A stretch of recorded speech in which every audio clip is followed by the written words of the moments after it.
before I get you to restart from where we left last time, let's get the bigger picture. Once again, the foam bed reactor is visualized to be made up of these two sections. The storage section, which is the height of liquid just above the distributor plate, which may be regarded as a short bubble column, that is one section, storage section. And then at the top of this storage section we have the height of foam, which we call foam section. Since the height of liquid is short, the sparging of air will create enough mixing to approximate conditions there as well mixed. So, based on that well mixedness assumption and coupled with the fact that the reaction is fast enough to keep the dissolved oxygen concentration in sodium sulphide solution negligible, allowing us to neglect the reaction in the bulk of liquid, and on account of a short height of this section, storage section, the time of contact is short, so gas absorption there also is negligible. On the basis of these assumptions, we could write the material balance equations, which would amount to this. The depletion of sodium sulphide in the liquid present in storage section, the solution in storage section, will be sum of all outputs Q1 Cb going into the foam section, QCb going across out of the storage section with the cross flow. So, this is the loss of sodium sulphide from storage section into foam section. This one QCb is what is outflowing loss of B. The input is at this concentration Cb0, flow rate Q, that is incoming liquid, and what is returning from foam section with a flow rate Q1 and concentration Cb1.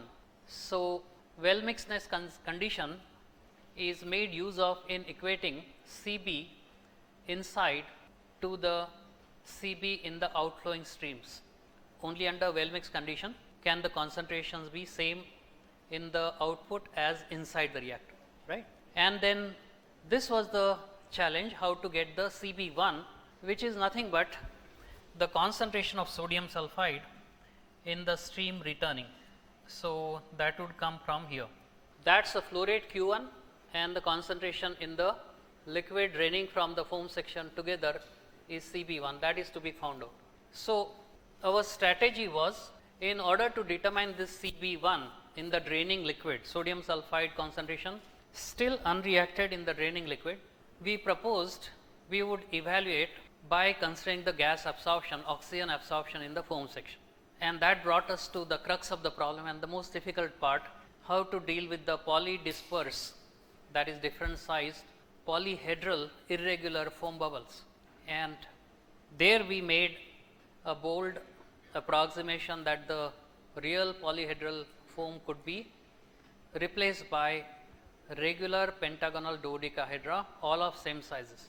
And then we said that since the liquid hold of variation in foam section for low viscosity liquids is rather rapid near the interface between the storage and foam section, we could consider the entire foam section to be at an average liquid hold of epsilon bar, and that means all films are also presumed to be at the average thickness throughout the column foam section from the end of the storage section to till the end of the foam section. And then we said that if we look at any film, it is shared by two adjacent bubbles, which themselves, the bubbles themselves could be split in our idealization into 12 gas pyramids with the apex at the center and film as the base. So, we at once recognize that actually one liquid film with two surrounding gas pockets, pyramidal gas pockets, is the alternating repeating unit throughout the column. And if we could analyze this system, one liquid film with the associated air pockets, we should be able to analyze the gas absorption. And if we know how much gas has been absorbed in the foam section, when the foam bubble or film starts from here to here, from that amount of oxygen which has entered a film, stoichiometrically we could calculate how much of sodium sulphide would react. And once we know initial amount of sodium sulphide when the film begins here and how much oxygen has reacted with it, we should be able to figure out how much will be leftover sodium sulphide, which will be the concentration in the draining liquid. Once again we are making an assumption that the reaction is fast and that is backed by experiment, so that whatever oxygen dissolves into the foam films will be reacted before the liquid returns back to the storage section. Okay. So, that allows us establishing the stoichiometric equivalence of sodium sulphide to the oxygen which has diffused. So, the problem is now only to estimate how much oxygen has diffused during the time Tc star from 0 to Tc star here. That time of contact Tc, time scale is Tc equal to 0 here, Tc equal to Tc star. That is the Tc star is the residence time of all foam films in the foam section. Okay. So, that has helped us reduce the problem quite a lot in its complexity, and we could write this equation, that the diffusion in transient sense accompanied by chemical reaction, which strictly is a second order reaction, K2CSCB is the second order reaction of oxygen with sodium sulphide. This equation should be able to describe what happens inside a foam film, and then we could either stick to one of these two choices. If you want to go down to the smallest repeating unit in our idealization, it is a half film with associated gas pocket, or equivalently one full film with associated two gas pockets and consideration of symmetry, right. So, if you take a half film, then we should say that at x equal to 0, which is the center line in the film, mid plane is the location where we say x equal to 0. On either side we have x equal to plus a or minus a. So, in that coordinate frame at x equal to 0, for a half film, dou Ca by dou x should be 0. That is the statement of symmetry. If you take the full film, then we should be writing the boundary conditions at x equal to plus a and x equal to minus a. In addition, we will require initial condition, which will be, in this case, because the reaction is fast, each film will start with no oxygen present in the film to begin with. So, we could say the concentration is 0. That is what we have indicated here. Within minus a to plus a, that region, at time 0, Tc equal to 0, the concentration has been set equal to 0. If the reaction were slower, or there were some way in which initial concentration had to be there, we could have taken a constant which could have been set equal to 0, but here we will go by the simplest possible description. Initially the film starts with 0 concentration, there is no dissolved oxygen to begin with, and then the two boundary conditions will, I have explained this a bit, but I think I need to explain it further today. So, and we will also get a little more interactive. Look at this condition. This condition for either x equal to plus a or x equal to minus a, they are written in 1. Just focus on plus, x equal to plus a. At x equal to plus a, we have the interface between the liquid and, from your viewpoint, the gas pocket on the right. Okay. If the bubble has been divided into 12 pyramids, equal 12 pyramids, each pocket will have volume equal to volume of bubble by 12. So, this Vp by 12 you see is the volume of the gas pyramid in contact with this liquid. The concentration of oxygen inside this bubble or gas pyramid is Ca star. So, volume of this gas pocket times concentration of oxygen in gas will be giving you the total amount of oxygen present in one pyramidal gas pocket. Time rate of change of that is this. Okay. Now, we know here the oxygen is getting lost from the gas pocket into the liquid. So, we know oxygen is getting depleted in the gas pocket. So, that means this dou Ca star by dou Tc will be a negative quantity. Vb by 12 is positive quantity. So, the left hand side is, we might watch out, is a negative quantity.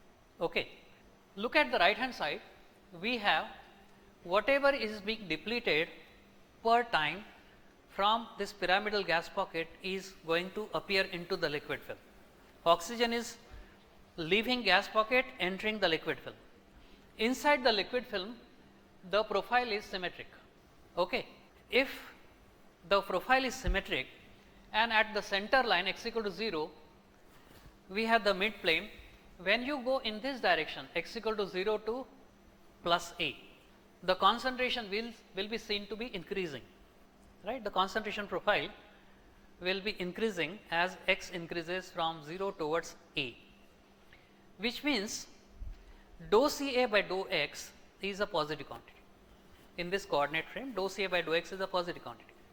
So, dou Ca by dou x times dA will give you the flux.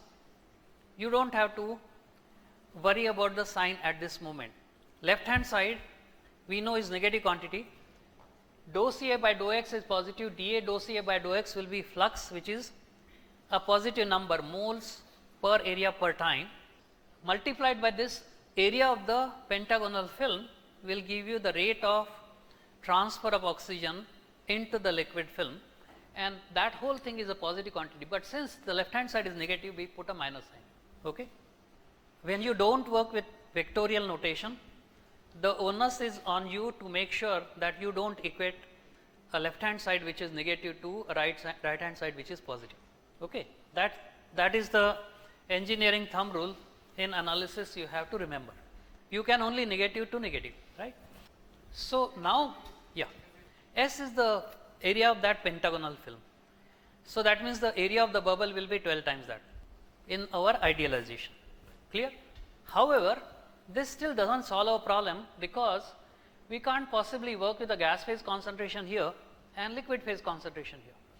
This is fine, we have defined the liquid phase concentration of oxygen to be 0 initially. So, we have to do something about the gas phase concentration which is appearing here in this boundary condition. Once again we take recourse to equilibrium relationship. I will actually explain this a little bit more. See, the concentration of sodium sulphide in the film is high enough for pseudo first order condition to be met. What it means is that B, although it is reacting, is not getting depleted much in the overall film. What is of interest to us is the concentration of B should not drop too much in the region where the fluxes are highest. Where the fluxes are low, it becomes of less significance, and that is near the interface, which means if you look at the concentration profile, if it were so high that there is no change at all, Cb should have been flat between x equal to minus a to plus a, but even if it is pseudo first order condition, some B will be depleted. So, the concentration in the middle of the film near x equal to 0 will be almost unchanged. Near the surface there will be a slight dip, but even that slight dip has to be accounted for, because that is where the reaction is happening. So, the assumption of pseudo first order condition allows us to analyze the gas absorption problem easily, but it also allows us to estimate how much B is reacted. You get that? Pseudo first order condition means B is reacting, but not reacting much. So, the gas absorption problem can be solved. How much B is reacted can be estimated, but the reaction of B does not affect the analysis of gas absorption. So, that is the convenience of pseudo first order condition. If you were to just here take a exception, suppose the reaction is so rapid and the concentration of B or sodium sulphide is not so high that this condition is not met, then the pseudo first order condition does not meet. So, the concentration of sodium sulphide would have dropped even near the center and significantly near the interface, in which case we could not have solved the gas absorption problem, because now we would be forced to deal with this as K2CaCb term. Got it? So, now our problem is how to get rid of this gas phase concentration, and the gas phase concentration is inside the gas pocket. as one of you rightly asked, we have neglected the gas phase resistance. Okay, the reaction is fast but not so fast, and the concentrations are not very high but not so low that the gas phase resistance can become significant.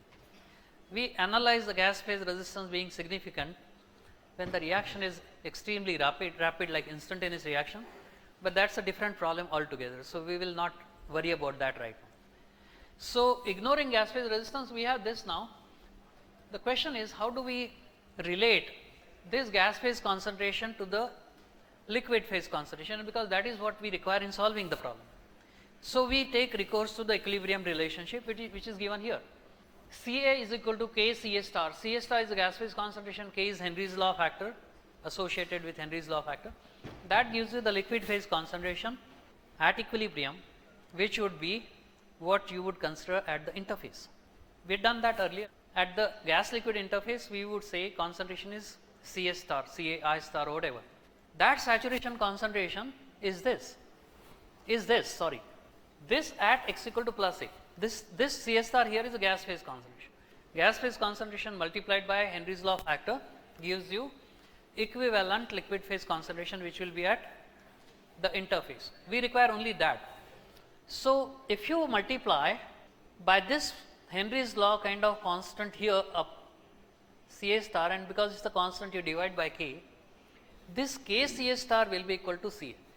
Ca at x equal to A, that is where this condition is, at x equal to plus A or minus A. In the process, what do we get? Vb divided by 12 K.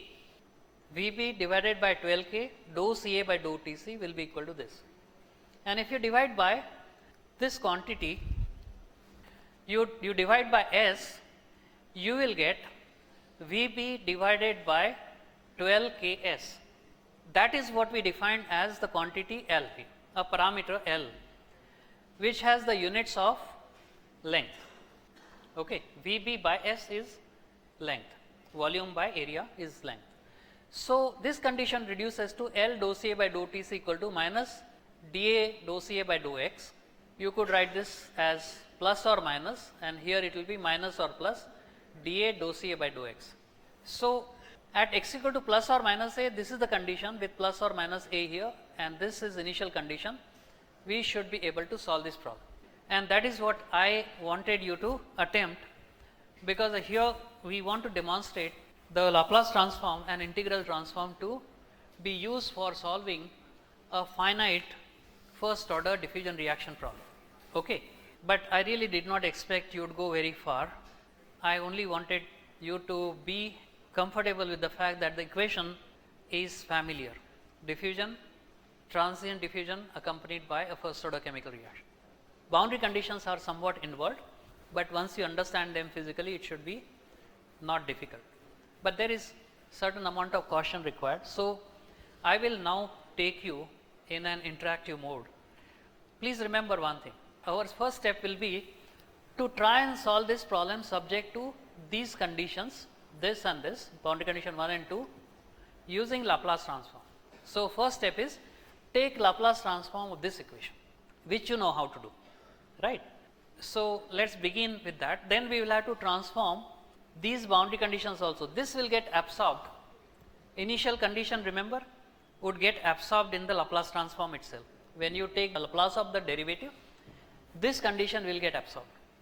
But these two conditions which are there at x equal to plus A or minus A, we will have to transform those conditions also using Laplace, and then there is a word of caution. When you take Laplace of this dou Ca by dou Tc in boundary condition 2, you have to be careful. Okay. Now let me indicate step by step. If you take Laplace of this to begin with, what will you write for Laplace with respect to time of dou Ca by dou Tc? P Ca bar minus 0, because Ca is 0 according to this initial condition. Okay. What about this? So what is that term going to be? Not simply this, there is a change, one change which happens. This is a partial derivative. When you are multiplied by exponential minus pt dt and integrated from 0 to infinity, t will be eliminated. in the Laplace domain, when you convert Ca into Ca bar, t will no longer be present.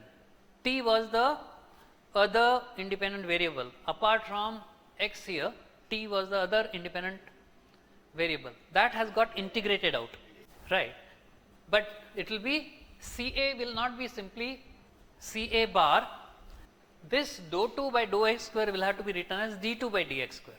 Please remember, there is a difference between partial derivative and ordinary derivative. Dou 2 by dou x square of Ca makes sense when Ca is a function of both x and t. When you have Laplace transform, Ca goes into Ca bar, t vanishes, x remains. So Ca bar can only depend on x. So the partial second derivative will become d2 Ca bar by dx square after transformation. Is that clear? You have done it, I think. You have done these assignments, so it should be clear to you. Last one is obvious, you simply write lambda Ca bar, right? So now you transpose the terms from here to this side and write it as a second order ordinary differential equation. You will be combining p and lambda in the coefficient of Ca, and will that equation be second order ordinary homogeneous equation, homogeneous second order ordinary differential equation, which it would not be if this condition were to be stated as Ca anything other than 0. Then we will have a non-homogeneous term. Okay. So that looks simple enough to solve. Can you do that? And I would suggest, now there is a little bit unconventional path here. I would suggest you write the equation, the solution for Ca bar along with the constants of integration in terms of sine and cos instead of exponential. Okay. It will just be that much convenient to obtain the final solution. Also, please remember something more. When you take this p Ca bar on this other side, it becomes minus p plus lambda by dA. You divide by dA after transposing this, and then the coefficient of Ca will be minus p plus lambda by dA. And I am asking you to write the solution for Ca bar in terms of sine and cos. That is what I am telling you. Write in terms of sine and cos. And you could substitute for minus Pn plus lambda by dA k square. It will take a while before all this becomes clear. You have minus p plus lambda by dAb. You write that in that equation as k square. You will get a minus because on the side of d2 Ca bar we have minus lambda. So you are missing out a sign. This minus there, no? So you are making a mistake. You shift it here and it becomes, no, it's a plus. When you transpose it here on this side, it will become minus p. Yeah, we have on this side we have minus. No? When you take Laplace of this, you get p Ca bar. Shift p Ca bar, it becomes minus p Ca bar. So minus p Ca bar plus minus lambda. No, that's something. Can you see this equation or not yet? Still, you can. What about the backbenchers? Can you see this equation here? Okay. So solve it using Laplace. Take the Laplace transform of each term on each side. It is not coming out to be.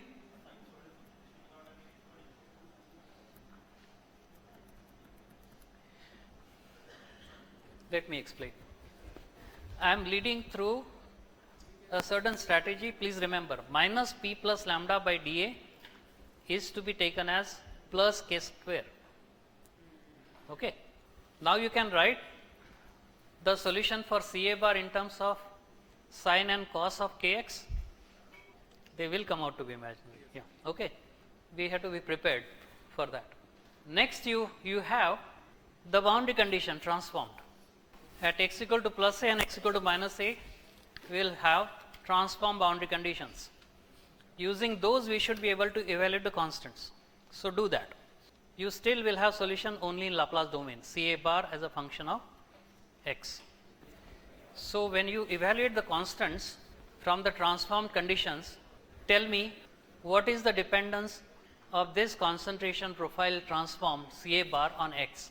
See, when you write the solution first with the integration constants, you will have both cos and sine terms. When you use the conditions, then which of these will remain? One will go. Which one will remain? If you were to look at the half film at x equal to 0, dCA bar by dx should have been equal to 0. Only cos term will remain. Sine will otherwise, on taking derivative, convert into cos, and that will not vanish, right?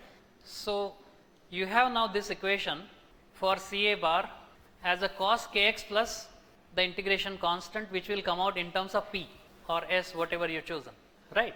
And now the harder part starts, inversion. And inversion which cannot be done with the table I gave you earlier for infinite media. This is a finite medium problem. So let me at least explain that part. Can you all read this? What I need you to do is look at what you have got as a Ca bar. You should be able to see this as the ratio of these functions fp by gp. Even though you may have that k there, please remember that k will be related to p. So don't worry about a relationship between p and k at the moment. I would say that cos kx term that you got, that will remain in the fp part. You can visualize that right hand side of Ca bar as fp by gp, and now I'll explain how to invert this. You require to view fp and gp as polynomials, and with the numerator fp having a lower degree than the denominator polynomial gp. In addition, we could write gp as a product of this p minus a1, p minus a2, p minus a3 up to p minus an, where these a1, a2, an, etc. are the zeros of this function gp equal to 0. There is one more practical advice. Fp should be so chosen that it doesn't contain a 0. Okay.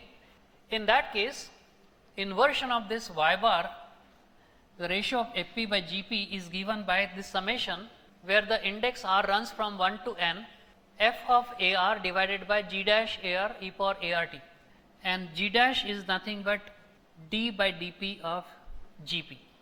This g dash is nothing but dgp by dp, and we evaluate it at p equal to a. So if a is going to be like a1, a2 up to an, possibly up to infinity, we will be evaluating each term like this f of ar by g dash ar e power art and summing it up. The last question is, how do we determine the zeros of this? Simply equate gp equal to 0. When you say gp equal to 0, in your problem, the relationship between p and k will come out. And you do have to make use of gp equal to 0 in this denominator to simplify it. It turns out it can be proved that in context of diffusional problems, this is to be used only for finite media problems. Only when the region you are considering is finite can we use this way of inversion, because it has implications which go into the mathematical detail of contour integration. So in a sense, it is related to residue theorem known in Laplace transforms. So just to sum it up, very simply, inversion of fp by gp will be given by summation of fpn by g dash pn e power pnt when n goes from 1 to infinity. Simple. So inversion simply involves finding root zeros of gp by equating gp equal to 0 and differentiating gp with respect to p, and then putting it here. That's it. Okay. So try doing this now until probably Tuesday. If you are not able to do it, then I will show it to you. This will give you the concentration profile Ca as a function of x and Tc. We still have not solved the problem, because we next have to use this profile to get the fluxes across the surface, and then eventually use stoichiometry to relate the amount absorbed of oxygen to the concentration of sodium sulfide, which is returning unreacted. So those are the steps in this puzzle we will solve next week. We will stop here.